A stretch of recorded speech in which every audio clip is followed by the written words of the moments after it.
Decíamos que en la Grecia clásica el fundamento para la salud era la práctica deportiva, donde su máxima expresión eran los Juegos Olímpicos. ¿Por qué? Porque los que podían practicar deportes y ganar los Juegos Olímpicos eran considerados semidioses, se acercaban al Olimpo. De hecho, el premio de los que ganaban los Juegos Olímpicos era la rama de olivos en forma de corona, que semejaba o que pretendía o simbolizaba el hecho de convertirse en un semidios. Por lo tanto, la salud en Grecia está muy vinculada a la posibilidad de practicar deportes, ganarlos y convertirse en semidios. En la Roma imperial ya la cuestión de la salud está muy vinculada a la posibilidad de disfrutar de placeres. En la Roma imperial,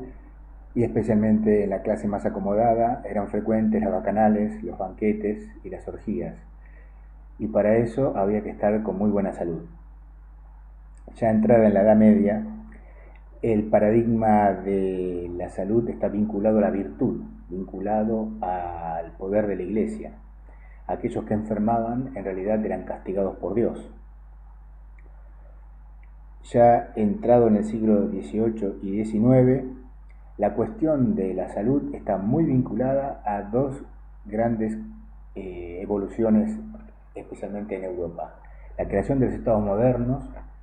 y la creación de los ejércitos coloniales, las guerras imperiales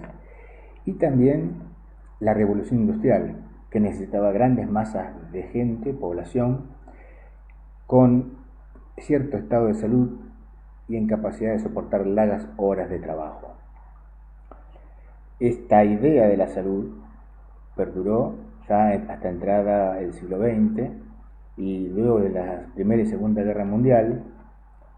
Una de las consecuencias es que ya el valor de la salud de la población, la salud colectiva, la salud pública, está vinculada a la cuestión de la defensa nacional. Para los estados más importantes, para las potencias post Segunda Guerra Mundial y en los albores de la Guerra Fría, la cuestión de la salud era una cuestión de defensa nacional. Y ya en el año 1945, casi en paralelo también, las Naciones Unidas, en su carta de origen, en su carta de creación, plantea que la salud es un derecho de los pueblos, un derecho inalienable. Este es un concepto que toma la Argentina, que a partir de la década del 40 plantea en su constitución leyes que blanquean la idea de que la salud es un derecho de los pueblos. Continuando con los antecedentes históricos, debemos decir que desde el principio de la humanidad, la misma ha hecho esfuerzos para plantearse recobrar la salud y enfrentar las enfermedades. De esta evolución de la humanidad han surgido pensamientos y realidades socioculturales en diferentes sociedades y que podríamos resumir en tres grupos o sistemas de medicina o de salud que han ido evolucionando. El primero de todos es el sistema de salud mágico, el sistema de salud empírico,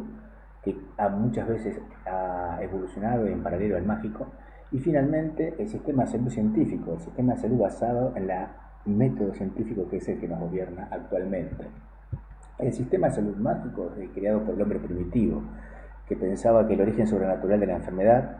estaba regido por fuerzas invisibles y misteriosas que castigaban al hombre para enfermarlo. Era un pensamiento mágico religioso, donde la enfermedad era castigo de Dios por comportamientos indebidos. Había un principio de semejanza, donde la fiebre estaba o algún síntoma estaba asociado a algún elemento o algo de la vida cotidiana, y también había un principio del contrario, donde se pensaba que determinado síntoma está por estar o haber estado expuesto a algún cambio o a alguna variable o a algún hecho de lo mágico religioso. Y aquí se inicia el principio del contagio, de algo a que una acción a distancia puede enfermar a las personas. Este pensamiento mágico aún persiste en las comunidades indígenas, de hecho en América Latina, donde los llamados hechiceros, brujos, machis, son los que tienen predicamentos sobre el pueblo y son reconocidos como los que pueden sanar a las personas. tiene una farmacopea reducida y prácticamente el sistema de salud mágico fue evolucionando y fue en paralelo con el sistema de salud empírico, que es casi tan antiguo como la medicina mágica, pero una etapa más evolucionaria y compleja, en donde el principio es la ejecución de un procedimiento que, sin saber por qué funciona, solamente por la experiencia práctica, se sistematiza y se aplica de una manera repetitiva, sin conocer los principios por los cuales actúa. Es un concepto de causa más diversificado, diversas causas, diversos efectos. También la farmacología es más amplia y está muy vinculada a la cuestión de la arboristería, pero no se conoce el mecanismo de acción. Este sistema de salud empírico, los practicantes no tienen periodo de aprendizaje, son personas de edad reconocidas por la comunidad y hay ejemplos de esta medicina empírica que dieron luego lugar a su evolución, al desarrollo del método científico y de la medicina científica, que se basa mucho en la observación del empirismo, como por ejemplo lo que los indios utilizaban para el tratamiento del paludismo, que era una planta que contenía un principio activo que luego se descubrió que era la quinina, que fue utilizado para el tratamiento del paludismo, o lo que hizo, por ejemplo, un médico de los ejércitos coloniales británicos, Whitefield, por el año 1700, que por las observaciones determinó que determinada planta utilizada por los indios ayudaba a sanar o por lo menos controlar o modificar los efectos de una enfermedad que era llamada la hidropesía en aquel momento y que luego se conoce en la historia como insuficiencia cardíaca, las consecuencias de la insuficiencia cardíaca congestiva. Sin saber por qué, el uso de esa planta mejoraba las condiciones de la hidropesía y luego la medicina moderna encontró un principio activo en esa planta que luego se llamó digital, que fue utilizada como una de las drogas principales en su momento para el tratamiento de la insuficiencia cardíaca y el edema agudo del pulmón. Este sistema de salud empírico también continúa en las comunidades indígenas y está extendido en muchos países de América Latina. Y finalmente, la evolución de ese sistema de salud empírico llega para tratar de entender el proceso patológico y, como dice este autor, Laín Entralgo, hacer algo sabiendo con alguna precisión qué se hace y por qué se hace. Lo que incluye o lo que incorpora el sistema de salud científico es la interpretación de los fenómenos del proceso de la enfermedad en forma metódica y sistemática. Como dice ahí, metódica es el conjunto de técnicas e instrumentos propios de ese sistema, y sistemático es las ideas y los hechos que se organizan de una manera racional y lógica, adquiriendo carácter de ciencia. La medicina científica entonces busca conocer y analizar la realidad a través de observaciones objetivas, de las cuales inferir conclusiones y que luego vuelve a analizar y confrontar desde el punto de vista experimental. El sistema de salud científico, bueno, como ustedes saben, ya requiere de personal entrenado y reconocido por la sociedad, que tiene un sistema para abordar la problemática del proceso de la enfermedad, que tiene una farmacopea variada, ya no solamente herboristería, sino que ya estamos en la etapa del diseño de drogas sintéticas y el problema y el peso de los laboratorios, un sistema honorario establecido en varias formas y la responsabilidad en el tratamiento. Algunas de los planteos del sistema de salud científico. Ahora bien, este sistema de salud científico tiene precursores, hay muchos precursores, podríamos mencionar muchísimos, y somos injustos en recordar solo algunos ejemplos. Por ejemplo, Hipócrates, quien vivió entre el 460 y el 370 a.C. y llamado padre de la medicina, quien decía, adelantado a su época, que para conocer la enfermedad es necesario estudiar al hombre en su estado normal y en relación con el medio en el que vive, e investigar al mismo tiempo las causas que han perturbado el equilibrio entre el hombre y el medio, como ser agentes exteriores como el aire, el clima, el agua y los alimentos. Y Hipócrates es el padre de la medicina y de la salud pública y de la epidemiología porque se adelanta milenios a la comprensión de que el proceso de la enfermedad es no un pensamiento mágico, sino que es producto de la interacción del hombre con el medio una visión holística de esta problemática que hace que lo reconozcamos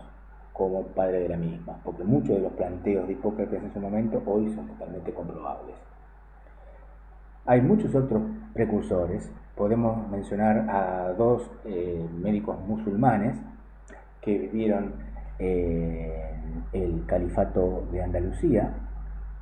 que describieron, por ejemplo, a Racés el sanatorio de la viruela y plantea la fiebre como defensa contra la enfermedad, un precursor en ese sentido, o Avicena, que plantea la naturaleza contagiosa de la tuberculosis. Les repito, hay muchos otros precursores, muchos grandes nombres dentro del campo de la salud científica en la historia que, bueno, no podemos mencionar porque si no, no terminaríamos. Y esto se convertiría en una clase de historia de la salud pública que debería requerir por lo menos un año. Otros grandes precursores del sistema de salud científico son, y por eso los homenajeamos, son John Snow en Londres, médico que vivió en el siglo XIX, médico de la reina Victoria, y que fue el profesional que controló la famosa epidemia de cólera de los años 1854 y 55 que asoló Londres, y que es uno de los precursores de creación de lo que sería el método epidemiológico. Otro, obviamente, personaje insoslayable de la historia de la salud pública es Louis Pasteur, que con sus investigaciones descubrió el virus de la rabia, descubrió el método de que luego se llamó de pasteurización para evitar infecciones, que desarrolló vacunas. Robert Koch, que fue el descubridor del bacilo de la tuberculosis y el primer profesional que planteó los famosos postulados de Koch, los postulados para pensar en cómo se desarrolla una enfermedad. Y después saltamos en el tiempo, por ejemplo, al año 1902, donde se crea la segunda conferencia internacional de los Estados Americanos, recomendando la creación de la OPS, o la Oficina Panamericana de la Salud, que es anterior a la Organización Mundial de la Salud. Y en Argentina, si ustedes quieren investigar lo que fue el movimiento higienista en la segunda mitad del siglo XIX y la primera década del siglo XX, como por ejemplo lo que ocurrió en la epidemia de fiebre amarilla en 1871 en Buenos Aires, y el rol que tuvo en que fue el actual, digamos, sanitarista que da su nombre al doctor Muniz, el doctor Francisco Muniz, que lideró la batalla contra la fiebre amarilla en aquellos momentos, y muchos otros médicos que ahora llevan su nombre en los hospitales de la ciudad de Buenos Aires y en otras partes del país, todos vinculados al movimiento higienista traído de Europa en la segunda mitad del siglo XIX. Y en el siglo XX no podemos dejar de homenajear al doctor Ramón Carrillo, que fue uno de los impulsores de la salud pública a partir de la década del 40 en la Argentina. Así como hay otros, les recomiendo un libro que es muy interesante, que habla justamente del movimiento higienista y del desarrollo de la salud pública en Argentina, que es escrito por un historiador, Diego Armuz, en un libro que se denomina La ciudad impura. Les recomiendo la lectura de ese libro para tener una visión de lo que fue el desarrollo de la salud pública, específicamente en la Argentina. Entonces, ya entramos en la historia de la epidemiología, y la referencia más antigua a esta palabra data del siglo XVI, en un libro de un médico de la época llamado Quinto Tiberio Michelerio, que habla de epidemiología allá en Madrid en 1598. Pero el estatus de disciplina científica fue alcanzado a partir de la segunda mitad del siglo XX. Y muchas definiciones surgieron a lo largo de los años, pero ninguna fue aceptada con unanimidad. Como ustedes vieron, cada definición de epidemiología abarcaba una parte de la realidad. Y por ejemplo, 23 definiciones de epidemiología fueron encontradas en la literatura entre los años 1927 y 1976.